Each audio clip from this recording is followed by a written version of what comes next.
Hi there! Do you happen to have that one slightly annoying friend who goes on a tangent at the slightest provocation and then just talks your ear off about some show that you've never even heard of? Then you're in the right place. That's definitely me amongst my friend group. And this is just one of those shows that lives rent-free in my brain. I'm asking if you've watched Rokka and the 6 Brave Flowers. It's a little anime that came and went with the tide.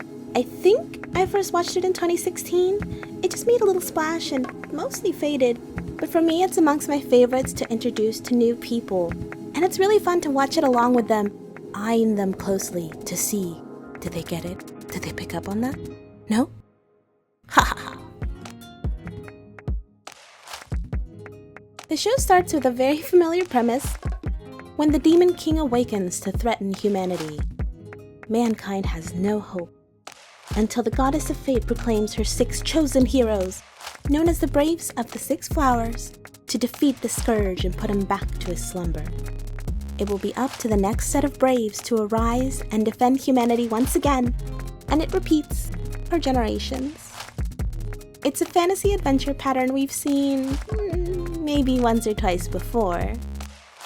Although the twist here is that the Demon King's army has also had time to prepare. To be chosen by the goddess as one of the Braves, the heroes must prove themselves before one of her temples.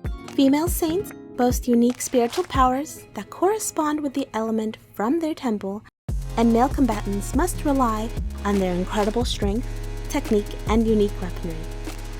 Each person chosen is marked with a magical brand that appears somewhere on their body, which will identify them as one of the Braves. And I think that's all you need to know about the premise. Next, let's introduce the cast. Starting off with Princess Nashtanya. She's a sword saint who commands her flying swords with a baton like an expert conductor, although she seems a little green. She's followed closely by her protector, Guldulf. Cold, aloof, silent type. He's sworn to protect his beloved princess. And I honestly wish I had more to say, because I normally really like this archetype. But here, I just felt like we could have gotten to know him much better. I would have loved to see this character a little bit darker, but that's getting more into the analysis than I'd like. Next is Hans, a prickly killer kitty. But don't underestimate an assassin with claws. And no, he's not just my favorite because he's a cat. Next is our delightful Chamo. She's a precious and adorable little yandere baby. I'm sure she would murder me at first sight, and honestly I wouldn't blame her, although it'd be kinda gross. On to Fremi.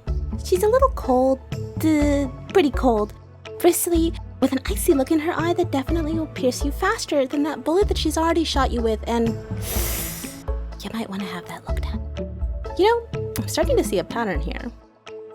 Closing out the girl squad with leader of the saints, Mora. She's famously young for her title, a woman for whom the ends justify the means. She's a strong, mature, reliable authority figure, yet personally, I don't know if I trust her. And finally, say no more, because he's the strongest man in the world. Adletto. Loki, I really thought he would annoy me more, but his backstory is compelling. Although seriously, I'm gonna be pretty inconsistent with how I pronounce his name. I mostly watch the subs, and it's very Adletto. It's very heavy on that last t. But going back to the story, the series blooms from a charming fantasy adventure to a suspenseful mystery both subtly and suddenly, as we follow Adlet and the rest of the mystery gang attempt to suss out who amongst them is the traitor of humanity. At first, they focus on Fremi for frankly fair and compelling reasons that they are adequately explaining, but Adlet is not ready to jump to those conclusions. Outside of the story, the show does boast some decent fighting choreography. Also, I may be a little bit biased since it's probably one of my favorite ships in anime, but I am here 100% for Fremi x Adlet. To be honest, this show surprised me. I did go in blind the first time I saw it. Like I said, it was back in 2016. I was really just expecting a generic fantasy romp. But then we follow Adelaide bluster beautifully from one bad situation to another as the battle royale ensues, and something about it really excites me. Briere. Ma'am, Now, as far as some brief criticism, I know the tonal shift is a hit or miss for some people, which is why I like to mention it.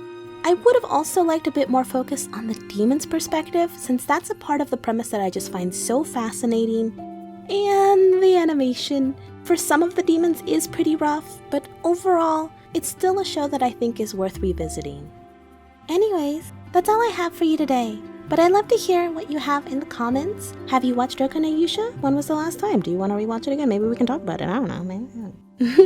I hope my fan art at least gave you a giggle. Like if you like, and subscribe to the channel for more stuff and things and whatever else I feel like. Okay, bye.